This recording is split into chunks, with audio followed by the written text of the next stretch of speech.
بسم اللہ الرحمن الرحیم۔ السلام علیکم دوستو، آج کی اس ویڈیو میں ہم ٹربیسل کریم کا ریویو کریں گے۔ ہم دیکھیں گے کہ ٹربیسل کریم میں کون سا ایکٹیو انگریڈینٹ پایا جاتا ہے، اس کے یوزز کیا ہیں، اس کی ڈوز کیا ہے، اس کے سائیڈ ایفیکٹس کیا ہیں، اور ویڈیو کے آخر میں ہم دیکھیں گے کہ ٹربیسل کریم کو کون سے پیشنٹ استعمال نہیں کر سکتے۔ تو بات کرتے ہیں ٹربیسل کریم میں موجود ایکٹیو انگریڈینٹ کی، تو اس میں ٹربینافین ہائیڈرو کلورائڈ پایا جاتا ہے۔ ٹربینافین جو ہے یہ ایک اینٹی فنگل میڈیسن ہے جو کہ باڈی میں اگر کوئی فنگل انفیکشن ہو جاتا ہے تو اس کو ٹریٹ کرنے کے لیے استعمال کی جاتی ہے۔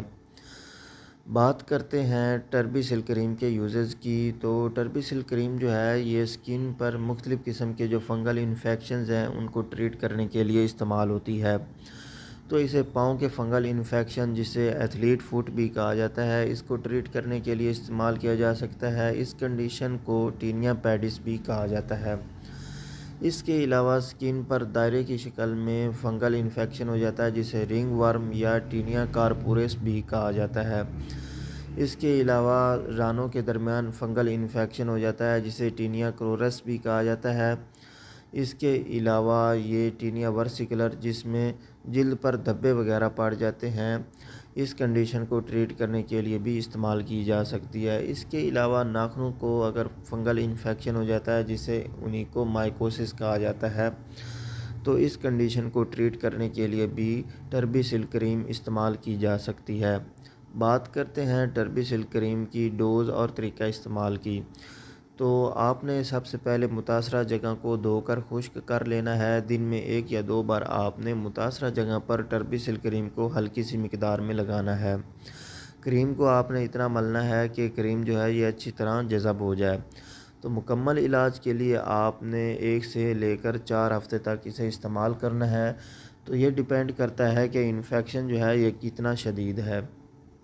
تو بہتر نتائج کے لیے آپ نے اسے روزانہ استعمال کرنا ہے، اور دوران علاج آپ نے متاثرہ جگہ کو صاف اور خشک رکھنا ہے۔ اب بات کرتے ہیں ٹربیسل کریم کے سائیڈ ایفیکٹس کی، مطلب اس کے استعمال سے کون کون سے ممکنہ نقصانات ہو سکتے ہیں۔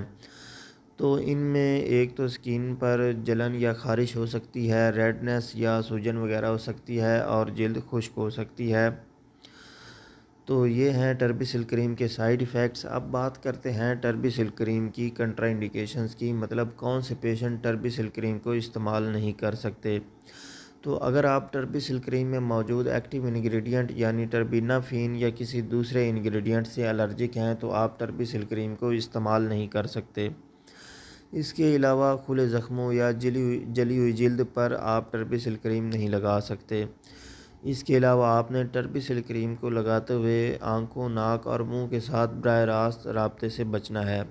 تو دوستوں یہ تھا ریویو ٹربیسل کریم کا۔ اگر آپ کے مائنڈ میں اس کے بارے میں کوئی کویسچن ہو تو آپ کمنٹ سیکشن میں پوچھ سکتے ہیں۔ اس کے علاوہ اگر آپ کسی دوسری میڈیسن یا میڈیکل ریلیٹڈ ٹاپک کے بارے میں جاننا چاہتے ہوں تو اس کا بھی کمنٹ سیکشن میں بتا دیں، انشاءاللہ آپ کے ہر کمنٹ کا جواب ضرور دیا جائے گا۔